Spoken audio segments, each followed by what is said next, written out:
बोलो जगन्नाथ स्वामी की जय। चैत मास के चारों सोमवार तिसुआ सोमवार कहे जाते हैं। इन दिनों में श्री जगदीश जी के पट और बेतों की पूजा की जाती है। तिसुआ सोमवार का व्रत और पूजन केवल उन्हीं लोगों क्या होता है जो श्री जगदीश जी के दर्शन कर आते हैं। तिसुआ सोमवार की पूजा दोपहर के समय होती है। तब तक श्री जगदीश जी के दर्शन कर आने वाला या घर का प्रमुख व्यक्ति व्रत रखता है। पूजन के समय श्री जगदीश के पट एक पटा पर पधारे जाते हैं। बैतों को धोकर उस जल को एक पात्र में रख देते हैं। उसी बर्तन के बैत खड़े करके दीवार से टिका देते हैं। तब चंदन, अक्षत, धूप, दीप, नैवेद्य आदि से पट और बेतों का विधि पूर्वक पूजन किया जाता है। पुष्प माला के साथ जौ की बाल, आम की बोर और टेसू के फूल भी चढ़ाना आवश्यक है। कच्चा पक्का सभी प्रकार का पकवान बनाकर भोग लगाया जाता है। भोग के बाद कथा कही जाती है। कथा के बाद बेतों पर अक्षत चढ़ाते हैं। फिर भोग बांटकर विसर्जन होता है। कथा निम्न प्रकार है। बोलिए जगन्नाथ स्वामी की जय। प्राचीन काल में एक भाट और भाटिन रहते थे। भाट बहुत गरीब था। उसका नाम था कुदरती। एक दिन भाटिन ने अपनी लड़की और दामाद को भोजन कराने की इच्छा प्रकट की। भाट प्रसन्न होकर कई गांवों से भिक्षा मांगकर खूब सामान इकट्ठा कर लिया। भाटिन ने बहुत बढ़िया भोजन बनाया। भोजन बनाकर वह हाथ पांव धोने के लिए बाहर गई। इसी बीच भाट ने घर में जाकर देखा तो वहां एक बड़ी और एक छोटी केवल 2 ही रोटियां थीं। भाट भाटिन यह देखकर बहुत दुखी हुए। खैर उन्होंने दामाद को बड़ी रोटी और लड़की को छोटी रोटी खिलाकर विदा किया। उसी समय श्री जगदीश जी के दर्शनों के लिए यात्रा की। मार्ग में जाते हुए भाट ने देखा कि बहुत से आदमी वृक्ष के पत्तों को तोड़ तोड़कर दोने पत्तल बना रहे हैं। लोगों से पूछने पर उन्हें मालूम हुआ कि राजा के महल में श्री जगदीश जी का भंडारा है। वह भाट भी उनके साथ काम करने लगा और सायंकाल उन्हीं के साथ राजमहल में चला गया।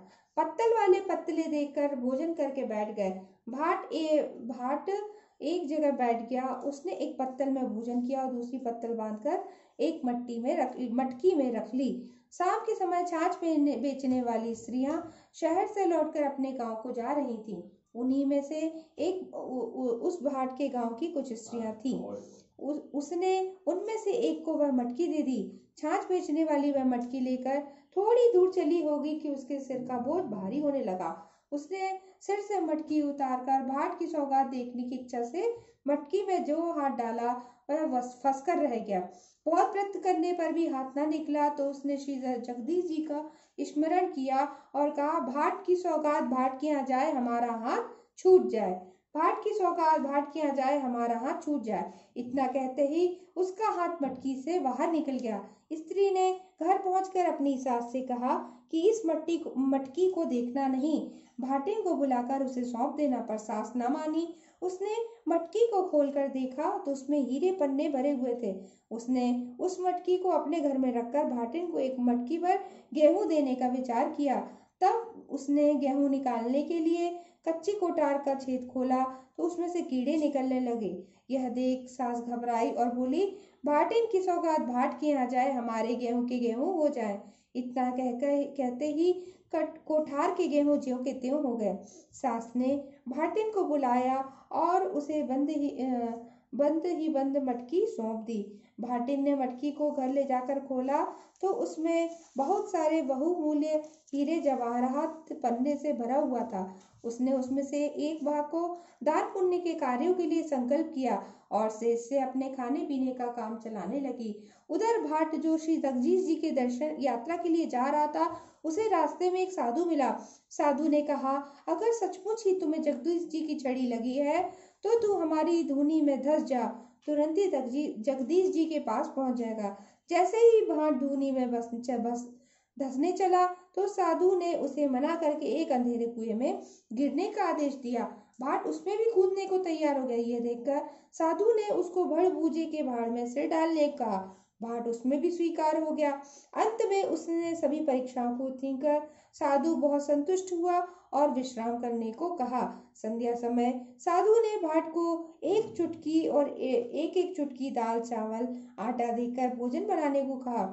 उसने एक हांडी में चावल के साथ दाल के दाने डाल दिए, आटा गूंथ कर ढक दिया। आंच लगते ही खिचड़ी हांडी के ऊपर उफन आई। भाट ने उफन में आया हुआ पानी पी लिया और उसी से संतुष्ट हो गया। कुछ देर में रसोई भी तैयार हो गई। भाट ने साधु से भोजन करने के लिए कहा। रसोई झूठी हो चुकी थी, अतः साधु ने भोजन नहीं किया।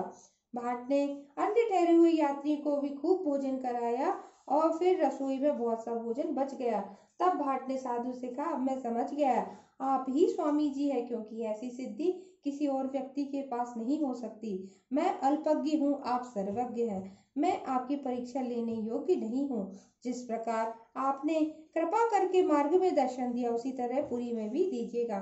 साधु ने कहा, जहाँ हम है वहीं पुरी है, भ्रम में ना पड़कर जो तेरी इच्छा हो मांग ले। भाट बोला, महाराज मैं बहुत ही गरीब हूँ, मुझे पेट भर के भोजन भी नहीं मिलता, कृपा करके मेरी गरीबी दूर कीजिए। तब साधु ने कहा, पुरी के पास ही झाड़ी का वन है, तू उस झाड़ी में से केवल 5 बेत तोड़ लेना। भाट ने झाड़ी में जाकर जैसे ही बेत तोड़ना चाहा, उसकी मुष्ठें बंध गई है। देख साधु ने कहा, तू बहुत लालची है, तुझे असंतोष तो है ही, तृष्णा भी अधिक है, इसी कारण तेरी ऐसी दशा हो रही। तू इन बेतों को छोड़ने का संकल्प करके केवल 5 बेत लेकर चला। भाट ने वैसा ही किया, 5 बेत लेकर साधु के पास चला आया। तब साधु ने उसे पीतल की एक बटलोई देकर कहा, चैत मास के हर सोमवार को इन बेतों की पूजा किया करना और चौथ सोमवार को हमारे नाम का भंडारा किया करना। ऐसा करने से तुझे इस बटलोई में 56 प्रकार के भोजन मिलेंगे। बटलोई लेकर भाट प्रसन्न होता हुआ अपने घर लौट आया। रास्ते में जब वह एक जगह पानी पीने लगा तो उसे हाथ के चुल्लू में पानी के साथ टेसू का फूल मिल गया। फूल को देखते ही उसे साधु की कही बातें याद आ गई। आज तो चैत सोमवार का पहला सोमवार है, मुझे साधु की पूजा करनी चाहिए और कथा कहनी चाहिए। पास ही खलिहानों में किसान दावत चला रहे थे। भाट ने किसानों से प्रार्थना की, कृपया मेरी कथा सुने, इसी स्थान पर पूजन कर लूं, किंतु किसी ने भी उसकी बात पे ध्यान नहीं दिया। वह निराश होकर आगे बढ़ गया। उसको जाते ही किसानों का अनाज अपने आप जलने लगा। यह देखकर वह सब दौड़ते हुए उसके पास गए, उसको वापस बुला लाए। भाट ने लौटकर बेतों की पूजा की और साधु की कथा कही। फिर वह अपने घर की ओर चलने लगा। दूसरे सोमवार को उसे एक स्थान पर भेड़ें चराते हुए गडरिया मिला। उसने उसी भी साधु की कथा सुनने की प्रार्थना की। गडरिये ने उसकी बात अनसुनी कर दी। तभी उसकी भेड़ें भी अचानक खो गईं और उस भाट को बुलाकर कथा सुनने की प्रार्थना की। कथा पूरी होते होते उसकी भेड़ें दुगनी चौगनी होकर चढ़ती दिखाई देने लगी। भाट के 2 लड़कियां थी, एक तो अमीर के घर में आई थी, दूसरी गरीब के घर। तीसरे सोमवार को भाट बड़ी लड़की के घर पहुंचा। उसने लड़की को कथा सुनने के लिए कहा, पर लड़की ने पिता की बात पर कोई ध्यान नहीं दिया, जिसके फलस्वरूप वह निर्धन हो गई। अब वह अपनी छोटी लड़की के घर पहुंचा। लड़की ने अपने पिता को आदर के साथ बिठाया। उसने अपने पिता की इच्छा अनुसार पूजा के लिए चौका लगा दिया, फिर श्रद्धा पूर्वक पूजा करने लगा। इधर लड़की सन की एक अंटी लेकर बनिए के यहाँ से होम के लिए गुड़ घी ले आई। उसने उसी गुड़ घी से साधु के नाम का हवन करके प्रेम से कथा सुनी। कथा समाप्त कर साधु की दी हुई बटलोई में बैठ डालकर खटखटाया तो कच्चे पक्के 56 प्रकार के पदार्थों का ढेर लग गया। गांव के लोग प्रसाद लेने आए तो भाट ने उन्हें खूब भरपेट भोजन कराया। चलते चलते भाट ने अपनी लड़की को श्री स्वामी जी का स्मरण ध्यान करने का आदेश दिया। उस लड़की ने वैसा ही करना शुरू कर दिया, जिससे उसके घर में दिन प्रतिदिन धन धान्य का वृद्धि होने लगा। वहां से चलकर भाट अपने घर के निकट पहुंचा तो वहां उसे विशेष चमत्कार दिखाई दिया। गांव के बाहर नए नए बाग बगीचे, मंदिर, तालाब देखकर वह बहुत ही चकित हुआ। जिस दिन वह अपने घर पहुंचा उसी दिन सोमवार था। उसने गांव भर के लोगों को निमंत्रण दिया। बेतों की पूजा करके बटलोई में बैठ खटखटाया। 56 प्रकार के पदार्थों का ढेर लग गया। गांव के छोटे बड़े सभी लोग उसके यहाँ भोजन करते ही आनंद हो गए। बाद में राजा के यहाँ प्रसाद पहुंचाया। राजा को अपने नाई द्वारा पहले ही भाट की बटलोई की करामात का समाचार मिल चुका था। राजा ने यह बात मंत्रियों से कही और यह भी बताया कि किसी युक्ति के से भाट के पास की वह करामाती बटलोई को ले आओ। मंत्रियों ने सलाह दी कि राजकुमार को भाट के घर भेजना चाहिए। वह हट करके उससे बटलोई ले लेगा। यदि वह राजकुमार को बटलोई ना दे तो बलपूर्वक उससे बटलोई छीन ली जाए। दूसरे दिन राजकुमार कुछ सेवकों के साथ भाट के घर आया। जब उसने भाट से बटलोई मांगी तो उसने प्रसन्नता पूर्वक बटलोई राजकुमार को दे दी। बटलोई पाकर राजा भी हर्ष से भूला न समाया और उसने समस्त नागर वासियों को भोजन के लिए न्योता दिया। किंतु जब बटलोई में पेट डालकर खटखटाया तो उसमें से कुछ भी न निकला। भोजन के लिए आए लोग भूखे बैठे थे, भंडारे में अनाज भी न था। राजा ने क्रुद्ध होकर भाट को पकड़ने के लिए सिपाही भेजे। वह तो पहले ही रफू चक्कर हो चुका था। कुदरती भाट घबराए हुआ श्री स्वामी जी की ओर भागता चला जा रहा था। रास्ते में उसे 2 आम के वृक्ष, 2 पोखरे, एक बोझ वाली स्त्री, एक सांप, एक बिना सवार का घोड़ा मिला। घोड़े ने उससे कहा कि भाई, स्वामी जी से मेरा संदेश कहना कि मैं बहुत दिनों से सजा सजाए फिर रहा हूँ, फिर भी कोई भी मुझ पर सवारी नहीं करता। आगे बढ़ने पर भाट को एक नदी, एक गाय, एक अध बने मकान का मालिक मिला। वे सभी दुखी थे। उन सबके संदेश लेता हुआ भाट जगदीशपुर के निकट पहुंचा तो स्वामी जी ने उसे पुनः साक्षात दर्शन दिए। उसने स्वामी जी को साष्टांग प्रणाम करके बटलोई की घटना उन्हें सुना दी और अपने बड़े दामाद का समाचार भी सुना दिया। स्वामी जी ने कहा कि घर लौटकर राजा रानी से अपनी बटलोई ले लो और अपने बड़े दामाद को भी कहानी सुना दो। स्वामी जी को दंडवत प्रणाम कर भाट अपने घर की ओर चलने पड़ा। वह जितने कदम घर की ओर उठाता उतना ही बहरा होता चला जाता। आखिर घबराकर वह पुनः स्वामी जी की ओर चला। वह पहुंचकर उसने सबके संदेश कह सुनाए। श्री स्वामी जी ने प्रकट होकर कहा कि वे दोनों आम के वृक्ष पूर्व जन्म के मामा भांजे हैं। मामा ने भांजे की धरोहर खाई थी, इसी पाप से उनकी यह दशा हुई है। तुम उन दोनों वृक्षों से 5-5 आम ले लेना, तो सभी लोग उनके फल खाने लगेंगे।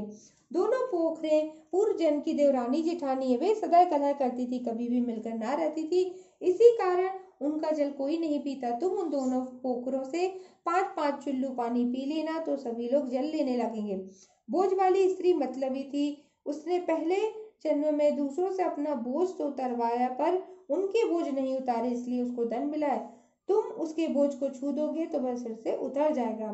सिर पर बड़ा भारी तवा लेकर फिरने वाली स्त्री, जिसने सास नंद को उठ करके चूल्हे पर तवा चढ़ाया और खाने बैठ गई, तुम्हारे द्वारा उसका तवा छूते उसका पाप दूर हो जाएगा। चूतर पर पीड़ा लिए फिरने वाली स्त्री भी बहुत अभिमानी थी। उसकी सास नंद जब पृथ्वी पर बैठती थी तो वह पीढ़े पर बैठती, इसी कारण अब पीड़ा उससे चिपका फिरता है। तुम्हें उसे छू के पीड़ा गिर जाएगा। आधा बिल में और आधा बाहर रहने वाला शर पिछले जन्म का प्रधान है। उसने औरों की विद्या तो ली, किंतु अपनी विद्या किसी को नहीं दी। तुम्हारे छूते ही वह चलने लगा। गाय पहले जन्म की स्त्री है। वह अपने सौत और उसके पुत्र में झगड़ा कराए, इसलिए उसे माँ बेटे का वियोग हुआ। तुम उनको मिला देना। घोड़ा अपने स्वामी को रण में जुझाकर भाग बैठा था। तुम उस पर सवार होकर 5 कदम चलोगे तो सभी उस पर सवारी करने लगा। आधा बने मकान के मालिक से कहना कि नगर में ब्राह्मण की कुंवारी कन्या है, उसके माता पिता निर्धन है। तुम उन्हें खोजकर साहूकार उसका विवाह किसी योग्य वर से करवा दे, तो उसका आधा मकान बन जाएगा और उनकी सभी मनोकामनाएं पूर्ण होगी। इतना कहकर स्वामी जी अंतर्ध्यान हो गए। सबको संदेश देता हुआ भाट घर पहुंचा तो राजा ने उसे बुलाकर उसका बड़ा आदर सत्कार किया और उसकी बटलोई उसे लौटा दी। उसने पुनः स्वामी जी की पूजा करके अपनी बड़ी लड़की और दामाद को बुलाकर कथा सुनाई और इससे उसकी संपत्ति पहले की तरह हो गई। इस तरह कुदरती भाट की यात्रा के समय से ही तिसुआ सोमवार की पूजा का प्रचलन हुआ है।